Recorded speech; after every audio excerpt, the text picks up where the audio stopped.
बिहार विधानसभा चुनाव के नतीजों ने पूरे देश में एक बड़ा संदेश दे दिया है। एक तरफ पीएम नरेंद्र मोदी की लहर ने बिहार में कमाल कर दिखाया, वहीं दूसरी तरफ राहुल गांधी और तेजस्वी यादव की सारी रणनीतियां धरी की धरी रह गई।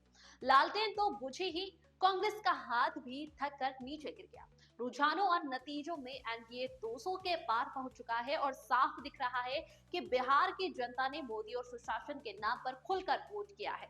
वहीं महागठबंधन पूरी तरह लड़खड़ा गया है। राजद 24, कांग्रेस सिर्फ 2 पर सिमटी और तेजस्वी का मुख्यमंत्री बनने का सपना बिखर गया। लेकिन असली सवाल यह है कि इतनी बड़ी हार का जिम्मेदार कौन है? राहुल गांधी, तेजस्वी यादव या फिर उनके रणनीतिकार प्रशांत किशोर, जिन्होंने फिर एक बार आंकड़े और जमीन की सच्चाई को गलत पढ़ लिया। चलिए अब इस पूरे नतीजों को विस्तार से समझते हैं। कौन पास हुआ, कौन फेल हुआ और बिहार की राजनीति का असली मास्टर कौन निकला।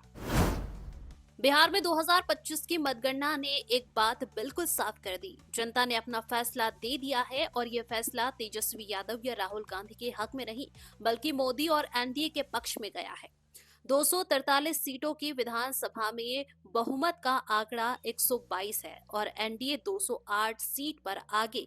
ये सिर्फ जीत नहीं है, ये जनता का प्रचंड आदेश है। भाजपा 95 सीटों पर आगे, जदयू 84 सीट पर, लोजपा रामविलास 19 सीटें, हम 3 और रालोमो 2 सीटों पर। कुल मिलाकर एनडीए ने बिहार की राजनीति की तस्वीर बदल दी है। दूसरी तरफ महागठबंधन का हाल देखिए। आरजेडी 24, कांग्रेस सिर्फ 2 सीट, वाम दल 2, बाकी लगभग शून्य पर।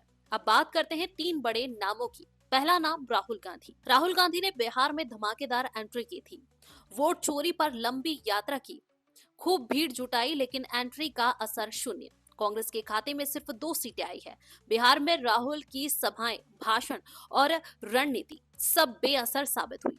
वे न गठबंधन को जोड़ पाए, न वोटरों को खींच पाए, न जमीन दिखी, न जमीनी सच्चाई समझी। दूसरा नाम तेजस्वी यादव। तेजस्वी को लेकर महागठबंधन को बड़ी उम्मीदें थी, लेकिन जनता ने साफ कर दिया कि सिर्फ वादों से सरकार नहीं बनती। मुख्यमंत्री बनने का सपना इस बार भी टूट गया। लालटेन की लौ जैसे ही जलने की कोशिश करती, एनडीए की लहर उसे हवा में उड़ा देती। तीसरा नाम नरेंद्र मोदी इस चुनाव के सबसे बड़े पास हुए नेता है। सुशासन, विकास, डबल इंजन और भरोसा, इस फॉर्मूले ने पूरे बिहार में काम किया। लोग सिर्फ वोट नहीं कर रहे थे, वे भरोसा दे रहे थे। और अब सबसे बड़ा सवाल, इस चुनाव का सबसे बड़ा फेलियर कौन? तो जवाब है प्रशांत किशोर। प्रशांत किशोर कैसे? तो हम बताते हैं। प्रशांत किशोर खुद बिहार घूम घूम कर दावा कर रहे थे कि इस बार एनडीए मुश्किल में है। नीतीश कुमार की 20 से भी कम सीटें आएंगी और 20 से ज्यादा आ गई तो वो राजनीति छोड़ देंगे। यहाँ नीतीश कुमार 80 पार जा चुके हैं। दूसरी बड़ी पार्टी नीतीश कुमार की है। तो वहीं पीके ने आंकड़े गलत बताए, खुद 0 हो गए। उनके कई नेता जमानत तक नहीं बचा पाए।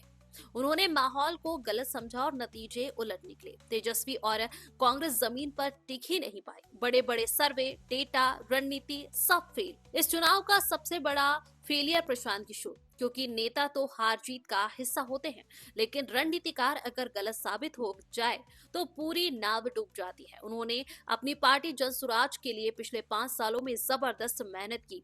लोग जुड़े, दूसरी पार्टियों के विधायक जुटे, पूर्व सांसद और मंत्री आए, लेकिन सब नतीजा बेअसर निकला। परिणाम प्रशांत किशोर 0। दूसरों को जीतने का दावा करने वाले खुद अपने नेताओं की जमानत नहीं बचा पाए। बिहार ने एक बार फिर दिखा दिया कि जनता विकास, सुशासन और स्थिर सरकार को चुनती है। राहुल गांधी और तेजस्वी यादव को बहुत बड़ा संदेश मिला है। जमीन की राजनीति ट्विटर की राजनीति से अलग होती है। अगर आप भी बिहार चुनाव के हर अपडेट और सबसे तेज, सबसे सटीक विश्लेषण देखना चाहते हैं तो चैनल को सब्सक्राइब कर दें, घंटी दबाएं ताकि हर वीडियो सबसे पहले आप तक पहुंचे। खबर 24 एक्सप्रेस, नई सोच, नया भारत।